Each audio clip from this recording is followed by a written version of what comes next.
বাংলা নাটকের অত্যন্ত জনপ্রিয় একজন অভিনেতা হচ্ছেন মুশফিকার ফারহান। সম্প্রতি তিনি জানিয়েছেন তিনি আর কেয়া পায়েলের সাথে কোনো কাজ করবেন না।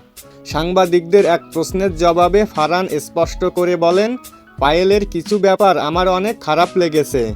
কাজের সময় পেশাদারিত্বকে আমি সবচেয়ে বেশি গুরুত্ব দিই, কিন্তু যখন সেটা ঠিক থাকে না তখন একসঙ্গে কাজ করাটা কঠিন হয়ে যায়। মুশফিকার ফারহানের এমন মন্তব্য ভক্তদের মাঝে কৌতূহল সৃষ্টি করেছে। অনেকে জানতে চাইছে আসলে কি ঘটেছিল তাদের মাঝে, যার কারণে তিনি আর পায়েলের সঙ্গে কাজ করতে চান না। অন্যদিকে কেয়া পায়েল এই বিষয়টি নিয়ে কোনো আনুষ্ঠানিকভাবে প্রতিক্রিয়া জানাননি। এদিকে ভক্তরা সামাজিক যোগাযোগ মাধ্যমে দুই ভাগে বিভক্ত হয়েছে। কেউ কেউ মুশফিকার ফারহানের মন্তব্যকে সমর্থন করেছেন, আবার কেউ কেউ বলছেন নিজেদের ভিতরের মনোমালিন্যের কারণে দর্শকেরা যেন ভালো নাটক থেকে বঞ্চিত না হয়।